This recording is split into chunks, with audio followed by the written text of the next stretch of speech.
ダイソーで買った引き出し。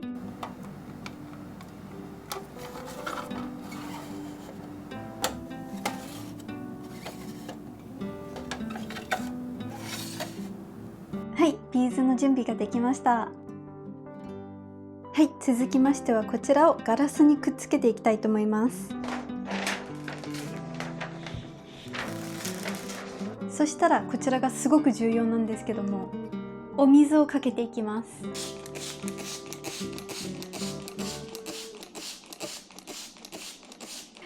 よいしょ。こうやって何度も貼って剥がすことができるので、濡れてる間に位置を決めちゃいます。乾くと粘着がしっかりします。続きましてはこちら、両面粘着シート A4 サイズ。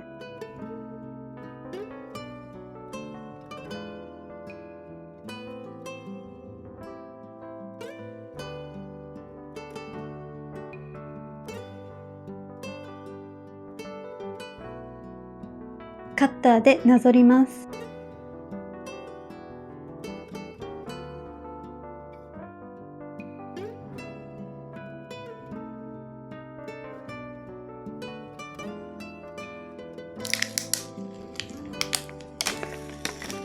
はい、終わりました。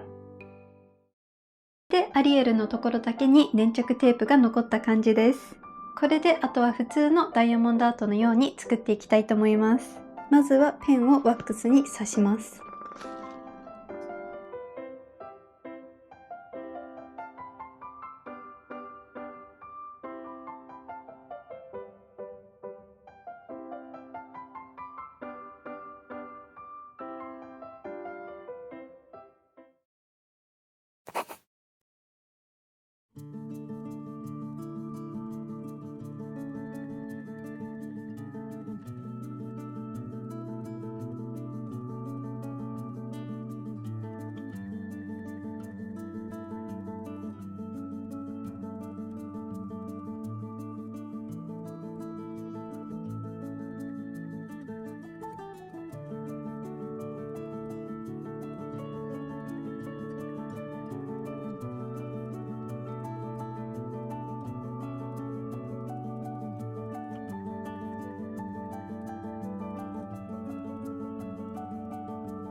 よしくん、これなんだっけ？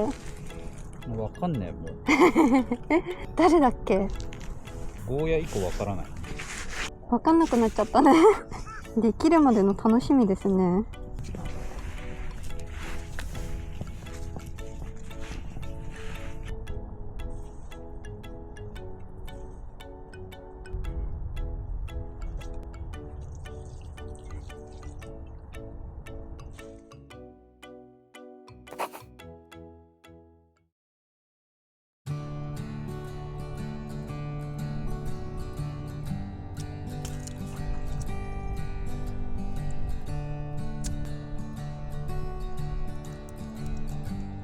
じゃじゃん、今日からは新しいセットアップです。今はこんな感じで作業してます。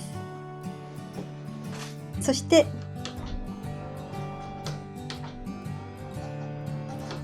昇降式なので、その時に一番やりやすい高さに合わせてます。では続きをやっていきます。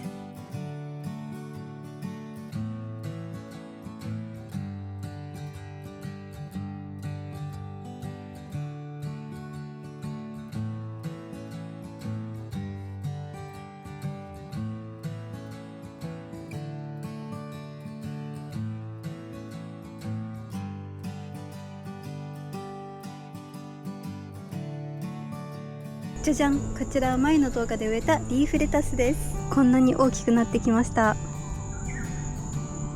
いい感じに育ってきたので、雑草取りと間引きをしていきたいと思います。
はい、ここまで来ました。今日で終わらせます。